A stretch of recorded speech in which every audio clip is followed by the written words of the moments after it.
Ouais, c'est une petite commune de 500 habitants, située à 10 minutes de Carcassonne et située au cœur de la nature puisqu'on est en bordure de zone Natura 2000. Donc cette commune, pour la décrire, elle a trois parties. Une partie, la partie de la plaine qui est cultivée en vigne ou en céréales.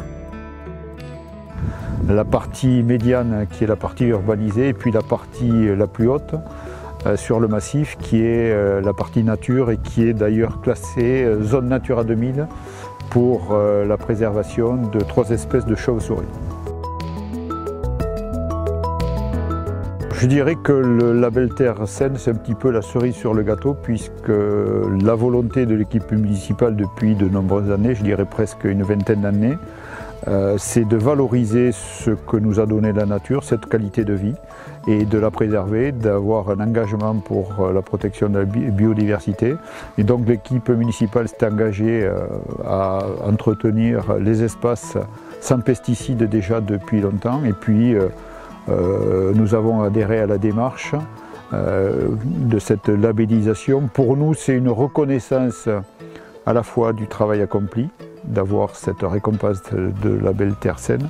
C'est aussi une reconnaissance du travail des employés qui adhèrent à la démarche, parce que sans l'adhésion des employés communaux, on ne peut pas avoir je dirais, un entretien régulier sans pesticides. Il faut qu'il y ait cette volonté.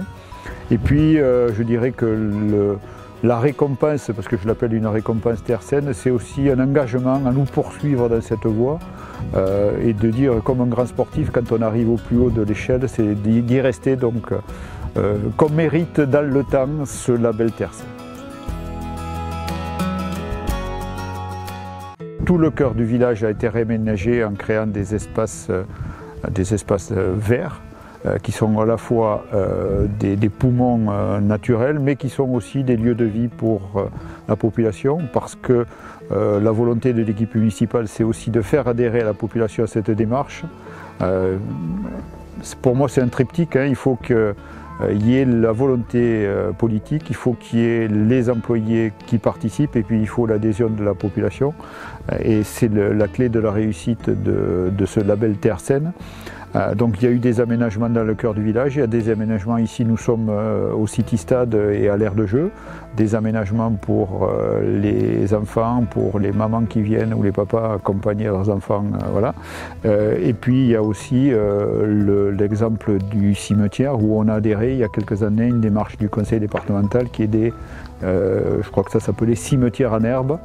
Et à la place d'avoir des allées bétonnées ou autres, nous avons replanté avec des espèces qui nous ont été données par le conseil départemental les allées du cimetière en herbe avec des plantes rampantes. Et aujourd'hui, c'est entretenu pour que tout le monde puisse fréquenter le cimetière, je dirais, sans aucun pesticide de quelque nature que ce soit.